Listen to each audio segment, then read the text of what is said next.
Let's stay with energy matters as well as, issues around SOEs. Particularly, we are looking at the similarities between Eskom and Transnet. And remember, this, of course, has been an area of concern when you think about what has been said about these two SOEs in the State Capture Commission's report, even around Transnet being the hub of state capture, of looting, and really quite a lot of concern going into these two entities. And we speak now to independent energy consultant Hilton Trollip. Hilton, thank you so much for your time. I'd like us to begin by what we just, heard and have been hearing in the past couple of days with the members of the SANDF going to be stationed at these power stations. Is this a good move?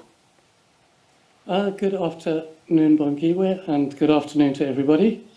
So one has to imagine, when you ask me that question, I think, well, what do soldiers do? And typically what soldiers do is they secure a perimeter, and then they make sure that the perimeter that's around some kind of base or facility, etc., and then they make sure that nobody can get through with the force of arms or in an unauthorized way. In other words, they have to show permits. It doesn't, from all of the reports I've heard of the kind of problems being experienced at the power stations, it doesn't seem as though the perimeter is a problem, that there are unauthorized people running around or walking around or sneaking around at the power station.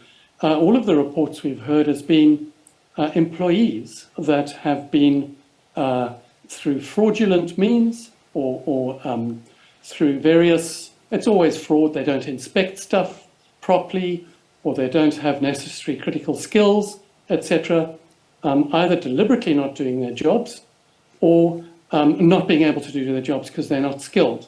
So it's not a perimeter problem, and I can't see how soldiers, once they're inside the power station, are going to help skilled people or semi-skilled people do their work any better, or to catch them at fraud. Fraud is a police matter, and doing your work properly is a management matter. And the last that I heard, I don't think our soldiers have been trained in managing technical skills or power stations. So my sense is that, government it has to be seen to do something, especially at the conference over the weekend. And this government has shown a propensity to think that it can use what's called command and control from the center to order people to do stuff.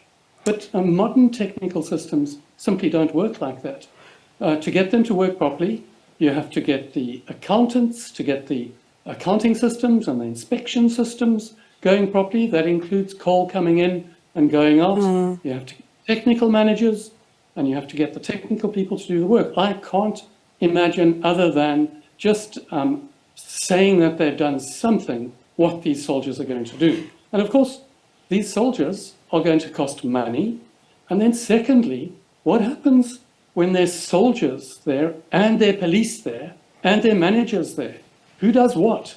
I actually see additional scope now for uncertainty about who's meant to be checking on what. It really worries me. Especially because of what, we also are hearing coming out of the SIU and its own investigations into what is happening there. You think about the mixing of coal. You're thinking about how some of, the maintenance systems are being tampered with so people can get access to these particular tenders and their companies can get in there. But let's then look at, what the ANC's Economic Transformation Commission is almost, proposing here, recommending that Eskom and Transnet be moved from public enterprises to the Mineral Resources and Energies Department and the Department of Transport, respectively. I wonder how much of this can help ease the burden of what we've seen in these two SOEs, particularly where state capture is concerned. Well, both with state capture and the technical function of the Department of Mineral Resources and Energy. It's not the Department of Energy. So just for history's sake, in 2010, they separated out energy from then minerals and energy, and we had one of the most successful phases of new generation connection, the Independent Power Producer Project, which was run by a separate office that was under the general management of the Department of Energy, but put next to it for independence sake. Now what will happen, we've heard our Minerals and Energy Minister be exceptionally keen on coal and gas, which are minerals, and he's actually on record in a TV interview as saying, renewables now, that goes with the presidency, despite the fact that the Electricity Regulation Act states that it is in his department. So he has stated, and many of his officials, both on TV and in written articles, have been, and I'm not pro-renewable energy or against renewable energy. I'm for rational, proper planning, logical planning according to proper analysis. And so what's happening now, if you put Eskom under a DOE minister and officials that have basically said they're not responsible for renewable energy, and they're pushing gas and nuclear and coal, which must be pushed, our resources, but not to in an unfair way or an unbalanced or irrational way against renewable energy. So I would worry that, and I've said this before, Bongiwe, when we've spoken, independent analysis shows that the fastest way to solve load shedding is to get a lot of wind and solar onto the grid. The minister talks about, oh, it's not base load and whatever. I'm sorry, I'm going to say this on TV. And I've said this in public meetings, even when the minister was Jimette Peterson, and she was saying, we need nuclear for baseload.